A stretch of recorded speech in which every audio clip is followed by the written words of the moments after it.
நம்ம எல்லாருமே வாட்ஸ்அப்பை முறையா பயன்படுத்தும். அப்படி பயன்படுத்தும் போது தனிநபரோட சேட் பண்ணலாம், குரூப்போட சேட் பண்ணலாம், கம்யூனிட்டி வழியா சேட் பண்ணலாம். இப்படி சேட் பண்ணும்போது டெக்ஸ்ட்டை மட்டும் நம்ம எக்ஸ்சேஞ்ச் பண்ண மாட்டோம். அதோட சேர்த்து ஆடியோ ஃபைல், வீடியோ ஃபைல், அதே மாதிரி அனிமேட்டட் ஃபைல், இந்த மாதிரி மீடியா ஃபைல்ஸையும் நம்ம ஷேர் பண்ணுவோம். அப்படி ஷேர் பண்ணும்போது அந்த ஃபைல்ஸ் எல்லாமே போன்ல அது ஸ்டோர் ஆகும். இப்படி ஸ்டோர் ஆகிக்கிட்டே இருந்தா என்ன ஆகும்? கண்டிப்பா நம்ம போனோட இந்த மெயின் ஸ்டோரேஜ் வந்து ஃபுல் ஆகிறதுக்கு சான்சஸ் அதிகமாகவே இருக்கு. அப்போ வாட்ஸ்அப்ல பிரத்யேகமா ஒரு செட்டிங் இருக்கு. அந்த செட்டிங்குள்ள எத்தனை பேர் போறீங்க அப்படிங்கிறது தான் கேள்விக்குரிய. அதனாலதான் வாட்ஸ்அப் என்ன பண்ணிருக்காங்கன்னா ஒரு புதிய அப்டேட்ல ஒரு புதிய விஷயத்த தெரியப்படுத்திருக்காங்க. அதைத்தான் நான் உங்களுக்கு இந்த வீடியோல தெரியப்படுத்த போறேன். கண்டிப்பா உங்களுக்கு ரொம்ப யூஸ்ஃபுல்லா இருக்கும். அதுக்கு வழக்கம் போல வீடியோக்கு லைக் கொடுத்துக்கோங்க.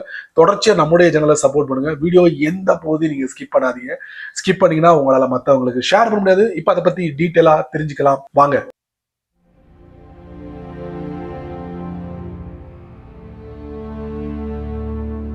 வாட்ஸ்அப்ல நிறைய கான்டாக்ட் எல்லாம் நம்ம சேவ் பண்ணி வச்சிருப்போம். அது எல்லாமே நமக்கு தெரிஞ்ச கான்டாக்டா இருக்கும். அந்த கான்டாக்ட்ல இருந்து நமக்கு மீடியா ஃபைல் வரலாம், ஆடியோ ஃபைல் வரலாம், வீடியோ ஃபைல் வரலாம், அனிமேட்டட் ஃபைல் வரலாம். இப்படி வரும்போது அந்த டயத்துல மட்டும் அது முக்கியமா இருக்கும். அதுக்கப்புறம் அவ்வளவுதான்.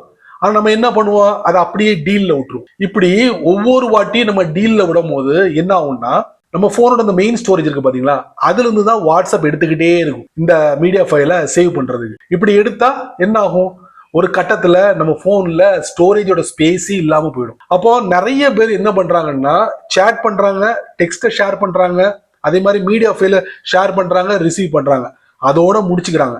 ஆனா ஒவ்வொருடைய அக்கௌண்ட்லயும் எவ்வளவு டேட்டா நம்ம போன்ல ஸ்டோர் ஆயிருக்கு அப்படிங்கிறத யாருமே செக் பண்றது இல்ல.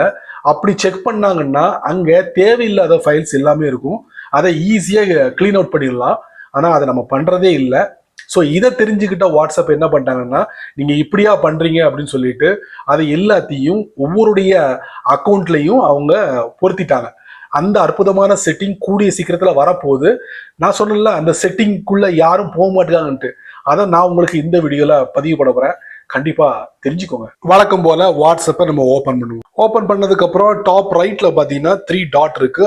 அங்க செட்டிங்ஸ் அப்படிங்கிற ஒரு பகுதியை நீங்க பார்க்கலாம். அதுக்குள்ள போயிடுவோம். இப்ப நம்ம செட்டிங்ஸ்குள்ள வந்ததுக்கு அப்புறம் ஸ்டோரேஜ் அண்ட் டேட்டா அதுக்குள்ள போயிடுவோம். இங்க மேனேஜ் ஸ்டோரேஜ் இந்த பாத்தீங்களா, நான் ஒவ்வொரு தனிநபரோட சேட் பண்ணும் போதும் சரி, குரூப்ல சேட் பண்ணும் போதும் சரி, கம்யூனிட்டில சேட் பண்ணும் போதும் சரி, அந்தந்த அக்கௌண்ட் எவ்வளவு டேட்டாவை சேர்த்து வச்சிருக்கேன் என்னுடைய போன்ல நான் தெரிஞ்சுக்க முடியும். ரைட் சைட்ல பாருங்க. இப்ப நம்ம என்ன பண்ணலாம், தேவையில்லாத ஃபைல்ஸ் அதை எப்படி டெலிட் பண்றது, அந்த கான்டாக்டை மட்டும் தட்டுங்க. தட்டினீங்கன்னா தேவையில்லாத இந்த மாதிரி செலக்ட் பண்ணிக்கோங்க. இந்த மாதிரி செலக்ட் பண்ணிட்டீங்கன்னா மேல 1 காட்டும், டாப் லெஃப்ட்ல 2, 3, 4, 5, 6, 7, 8, 9, 10, 11, 12 ஃபைல் வந்து தேவையில்லாத ஃபைல்.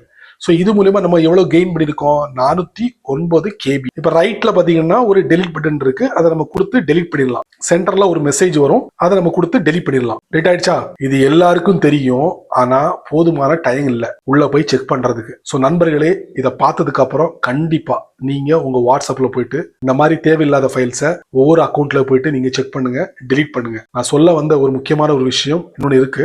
மேனேஜ் ஸ்டோரேஜ் ஓபன் பண்ண உடனே பாத்தீங்கன்னா மேல பாருங்க, என்னோட போனோட மொத்த ஸ்டோரேஜ் ரைட்ல காட்டுது 209 GB. லெஃப்ட்ல பாருங்க 289 MB. இது வாட்ஸ்அப் வந்து என்ன பண்ணிருக்கு, யூஸ் பண்ணிருக்கு, என்னுடைய போன்ல சேர்த்து வச்சிருக்கு. முதல்ல இப்படி தெரிஞ்சுக்கணும். அதுக்கப்புறம் நீங்க என்ன பண்ணணும், ஸ்க்ரால் பண்ணி கீழே போகணும். கீழே போயிட்டு ஒவ்வொரு அக்கௌண்ட்டை கிளியர் பண்ணணும். சரிங்களா?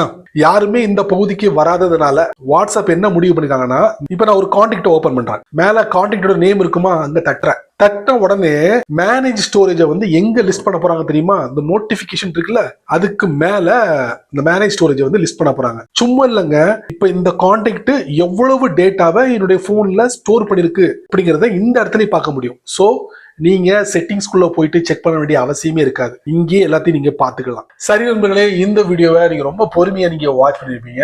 ஸோ இந்த வீடியோல நான் பதிவு பண்ண இந்த அற்புதமான மெசேஜ் உங்களுக்கு ரொம்ப யூஸ்ஃபுல்லாக நினைக்கிறேன். நீங்க மட்டும் தெரிஞ்சுக்கிட்டா நல்லாவே இருக்காது. அதனால நான் என்ன சொல்ல வரேன்னா, யாரெல்லாம் வாட்ஸ்அப் பயன்படுத்துறாங்களோ அவங்களுக்கு இதை ஷேர் பண்ணி விடுங்க. அவங்களும் இதோட வரல அனுபவிக்கட்டும். நீங்க நம்ம சேனலுக்கு புதுசா இருந்தீங்கன்னா நீங்க என்ன பண்ணணும், யூடியூப் கீழே நிறைய பட்டன் யூடியூப்காரன் கொடுத்துருக்கான். அதுல ஏதாவது ஒண்ணு தட்டி விட்டுக்கோங்க. குறிப்பா ஹைப் அப்படிங்கிற ஒரு பட்டன் இருக்கு, அதை நீங்க பாத்தீங்கன்னா தட்டி விட்டுக்கோங்க. அது கீழே கமெண்ட் செக்ஷன் இருக்கு, இதை பத்தி உங்களுடைய கருத்தை நல்ல ரீதியில பதிவு பண்ணிக்கங்க. பிடிச்சா லைக் பண்ணுங்க, பிடிக்கலனா அன்லைக்.